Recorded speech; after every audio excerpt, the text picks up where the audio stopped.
Tak boleh, dia kena ada suami. Okey, kalau macam tu kita kahwin. Wah, cantiknya. Dah sampai? Cik, sini. Ya. Okey.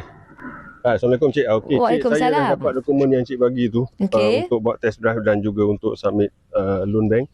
Tapi rasanya tak lengkap sebab mengikut apa yang saya nampak ni dari segi gaji kan, masa ni tak berapa kuat, tak berapa strong untuk beli Mitsubishi. Ni kalau tengok ni bukan Mitsubishi, Matsushita pun tak boleh beli ni. Oh, ya ke? Tapi tak apa, nanti kita cerita sambungan dia. Okey. So sekarang ni kita nak bagi test drive. Sebelum saya tengok, ramai yang keliru cik. Cik pun keliru, ni SUV ke MPV. Cik keliru dan ramai yang keliru. So sekarang ni tepi sikit cik.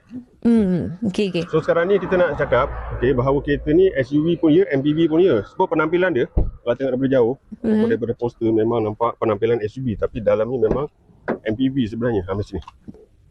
Macam ni cik. Okey. Okey. Tak apa, yang penting Cantik ni lah, nanti kita duduk sama-sama buat test drive. Ni kita nak tunjuk. Macam saya, ketinggian saya 175 cm. Oh, masih tinggi. lagi selesa. Oh, lah. Boleh lagi adjust sandar ke belakang. Selesa. Okey. Okey. Tapi yang belakang ni untuk anak-anak lah, untuk kanak-kanak. Senang saja kita buka macam ni.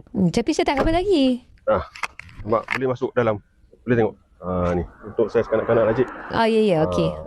Okey, cantik. Cik belum kahwin kan, so maknanya bawa anak buah ke, anak saudara ke kan. Okey. Ya, okey. So dekat belakang pula. Macam ni. Oh, macam kecil lah. So yang belakang ni ada tempat simpanan kasut lah. Okey. Kemudian kita just tarik saja sini. Jadikan dia sebagai penampilan SUV. Tarik. Wah, iyalah, cantik. Luas lah.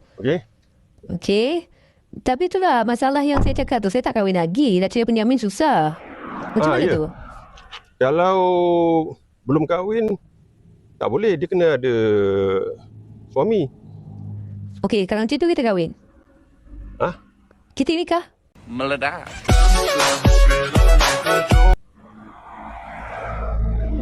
Boleh? Betul ke? Betul lah, betul je penjamin saya. Tak apa, kita test drive dulu lah. Sambil kita sambung cerita.